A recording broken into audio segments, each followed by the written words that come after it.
Alright guys, so UK Foreign Secretary David Cameron recently went on Sky News to discuss Israel's recent attack against an Iranian embassy in Syria and then Iran's response to that attack by launching a barrage of missiles and drones towards Israel. So let's just go ahead and jump into this and commentate our way through it. I think that this clip really gets down to the core of a lot of the hypocrisy amongst Western nations, whether it's the United Kingdom or Germany or the United States, etc. So let's jump into this.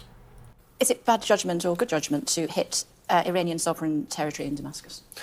That's something the Israelis decided to do. We haven't made a... I know, well, I'll answer the question, which is, I can completely understand the frustration the Israelis feel when they look at the Iranian Revolutionary Guard and they look at the terrible things that they have done all over the world, including the support they give to Hamas. And, of course, Hamas were responsible for October the 7th, and that is where all of this begins. So you can completely understand the frustration. Okay, so, already, first question, there's so much to unpack. The first thing to unpack is that the question that he was just asked was a very straightforward question. Was it good judgment or bad judgment for Israel to strike Iran's embassy inside of Syria? The simple answer to that is it is horrible judgment if you want to avoid a war between Israel and Iran, and also thereby with the United States as well, and even potentially the United Kingdom getting involved in that. So that's the correct and simple response to that question. But of course, he has to dance and tie himself into knots in order to try to justify it, even though it's clearly a violation of international law and unjustifiable. So what does he do? Well, he begins by saying that, well, it's actually totally understandable that Israel would strike their embassy because something Iran is this global evil in the world, and they support Hamas, and Hamas did October 7th, and of course, history began on October 7th,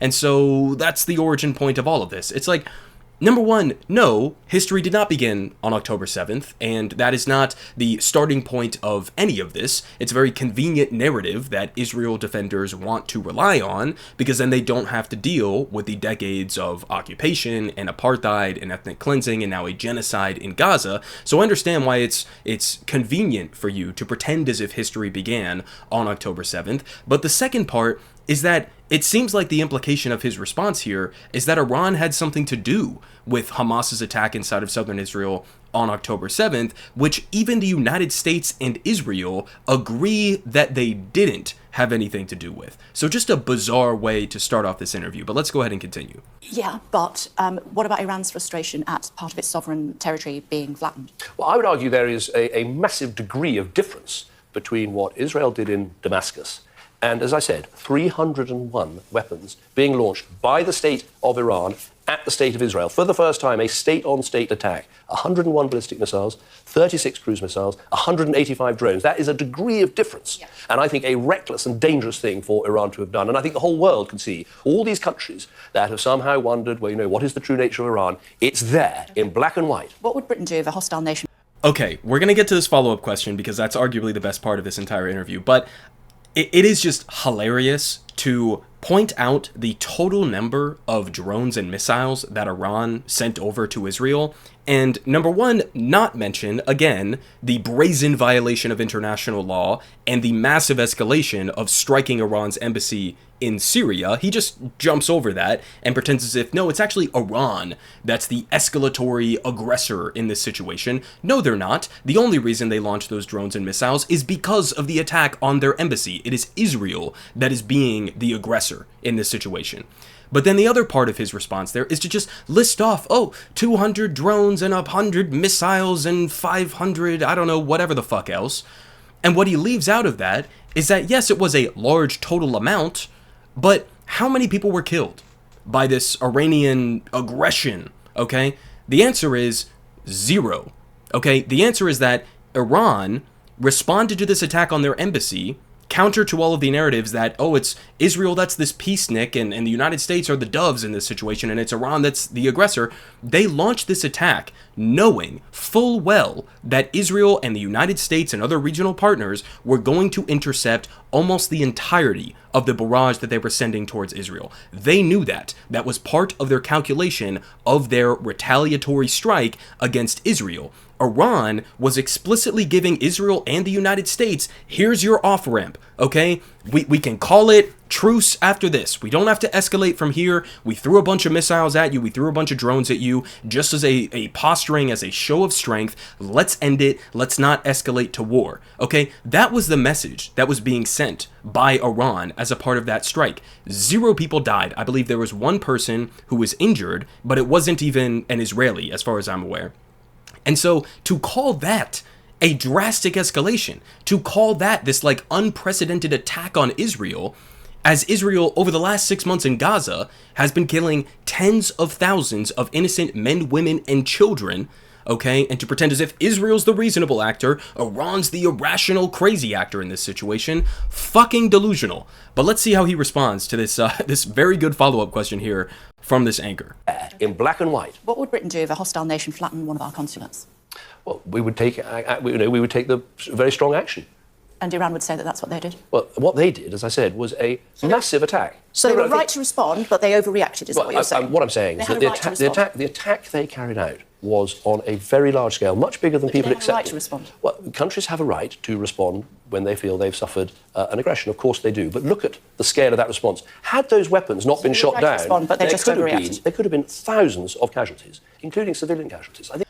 Okay, so again, love how he focuses on this like complete hypothetical. Well, if none of these missiles and drones were intercepted, then there would have been a bunch of casualties. Yeah, but they were intercepted, and that was part of Iran's de-escalatory calculation here, okay? Iran does not want war with the United States and Israel. They made that explicitly clear. So to then jump and say, well, hypothetically, if none of the missiles were intercepted, a bunch of people may have died. Okay, that's not what the fuck happened. So what are we actually talking about here? And also, by the way, I saw some pro-Israel accounts on Twitter, and I found this incredibly interesting, that were posting side-by-side images, they were the same image repeated, and saying Israel before Iran's drone and missile attack, Israel after Iran's drone and missile attack, and they were meaning it as sort of like a show of strength, like look at how strong we are. But the actual thing to take from that is that Iran, it seems like, based on the reporting that I've read at least, was actually trying to target Israeli military installations, not civilian targets. So when you go online and you post side-by-side images of like Israeli beachfront property that looks the same before and after the attack, it's like, yeah, maybe it's difficult for many, Israel defenders to understand the concept of not intentionally bombing civilian targets. I know that's a radical concept for many in the Israeli government, okay, but that's exactly what it appears has happened. So, I mean, listen, I don't have much to give you guys on the history of Cameron here. I don't know much of his background other than just sort of his loose biography, so I'm not going to comment on him personally, but I do understand that this is the kind of defense that we have been getting in every single major Western government around the world, and it's fucking pathetic, okay? Not only on the actual facts of what has happened is it pathetic and dishonest, but it also is just blowing a massive hole in your attempts to pretend as if, no, we, the United Kingdom, the United States, Israel, we are the beacons of freedom and democracy and human rights. We are the defenders of those things on the global stage and in the region. When in reality, okay, clearly, as was just exposed by that question there, what would the UK do if our embassy was struck? It's very clear that you have a double standard here. When it comes to our global enemies or adversaries, Iran or Russia or China or North Korea, whatever the case may be, then we are going to use all of this language around international law and freedom and democracy and human rights. But then when it comes to our ally, like Israel, we're going to pretend, oh, they're just these small bean people, like they can't do anything wrong and they're perfect and we love them and they're this beacon for human rights and all of that. And you cannot admit that what Israel did by striking an Iranian embassy in Syria was, number one, a massive violation of international law, as has been their entire military offensive inside of Gaza.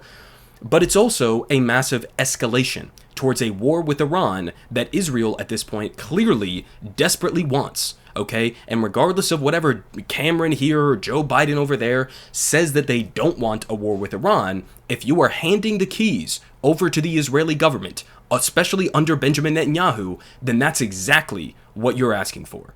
Politic guy has the best politic. Believe me, no one does it like him.